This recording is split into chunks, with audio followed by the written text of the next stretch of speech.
ক্ষমতাচ্যুত হলেন থাইল্যান্ডের প্রধানমন্ত্রী পেতংতান সিনাওয়াত্রা। কম্বোডিয়ার সাবেক নেতার সঙ্গে একটি ফোন কলের রেকর্ড ফাঁস হওয়ায় তার পদ স্থগিত করা হয়েছিল। শুক্রবার ২৯ আগস্ট তাকে সম্পূর্ণভাবে প্রধানমন্ত্রীর দায়িত্ব থেকে সরিয়ে দেওয়া হয়েছে। কামরুজ্জামানের তথ্যচিত্রে বিস্তারিত জানাচ্ছেন লাবনী আক্তার।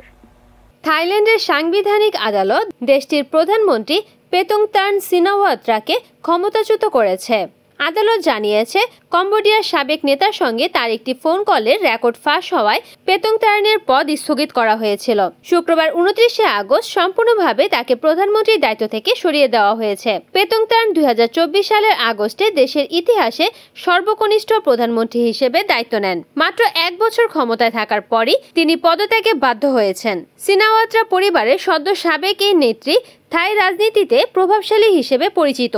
ফাঁস হওয়া ফোন কলে তিনি কম্বোডিয়ার সাবেক প্রধানমন্ত্রী হুন সেনকে আঙ্কেল বলে সম্বোধন করেন এবং তার দেশের সেনাদের সমালোচনা করেন। এই রেকর্ড ভাইরাল হওয়ার পর দেশ জুড়ে সমালোচনা ছড়িয়ে পড়ে। এরপর দুই দেশের সেনাবাহিনীর মধ্যে সংঘর্ষও ঘটে, যা পরে যুক্তরাষ্ট্রের প্রেসিডেন্ট ডোনাল্ড ট্রাম্পের মধ্যস্থতায় থেমে যায়। পেতংতান দাবি করেছেন, তিনি কম্বোডিয়ার সঙ্গে উত্তেজনা প্রশমনের জন্য ওই কথাগুলো বলেছিলেন। কিন্তু ১ জুলাই সাংবিধানিক আদালত তার প্রধানমন্ত্রীর পদ স্থগিত করে দেন। পরে তিনি সংস্কৃতি মন্ত্রী হিসেবে মন্ত্রিসভায় থাকেন। Desk news, Kamruzzaman Kamrul, NN TV।